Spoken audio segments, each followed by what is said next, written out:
ନମସ୍କାର ଦର୍ଶକ ବନ୍ଧୁ, କନ୍ୟାଦାନ ସିରିଏଲ ଦେଖିବେ। ଜବରଦସ୍ତ ସିନ୍ ଅଛି।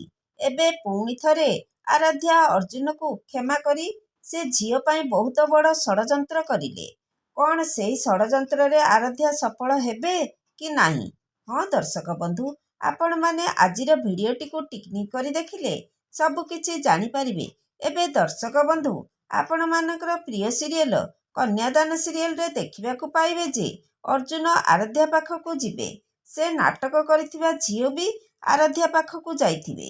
ତାପରେ ଅର୍ଜୁନ ଆରାଧ୍ୟାଙ୍କୁ କହିବେ, ମୋତେ କିଏ ବିଶ୍ୱାସ କରନ୍ତୁ କି ନ କରନ୍ତୁ, ତମେ ତ ମୋତେ ବିଶ୍ୱାସ କର ଆରାଧ୍ୟା। ମୁଁ ସତ କହୁଛି ଆରାଧ୍ୟା, ଝିଅ ବିଷୟରେ କିଛି ବି ଜାଣିନି। ତାପରେ ଆରାଧ୍ୟା ଅର୍ଜୁନର କଥା ଶୁଣି ସେ ଝିଅ ଆଗରେ ନାଟକ କରିବେ ଆଉ କହିବେ ସବୁ ରାସ୍ତା କ୍ଲିୟର ହୋଇଗଲା, ଆଉ କିଛି ବି ପ୍ରୋବ୍ଲେମ୍ ନାହିଁ।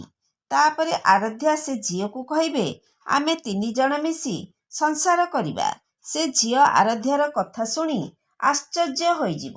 ତାପରେ ଆରାଧ୍ୟା କହିବେ, ଚାଲେ ଆମେ ଆମ ଘରକୁ ଯିବା। ଅର୍ଜୁନ, ତମେ ଆଙ୍କୁ ଘରକୁ ନେଇକି ଯାଅ, ମୁଁ ପୁଅକୁ ନେଇକି ଯାଉଛି। ଦେ ପୁଅକୁ। ତାପରେ ସେ ଝିଅ କହିବେ, ମୁଁ କୁଆଡ଼େ ଯିବି ତମ ସହିତ?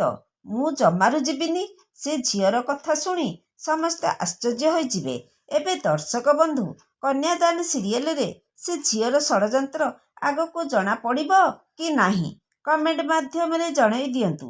ଆଜି ସନ୍ଧ୍ୟା 6ଟା 30ରେ ଦେଖନ୍ତୁ କନ୍ୟାଦାନ।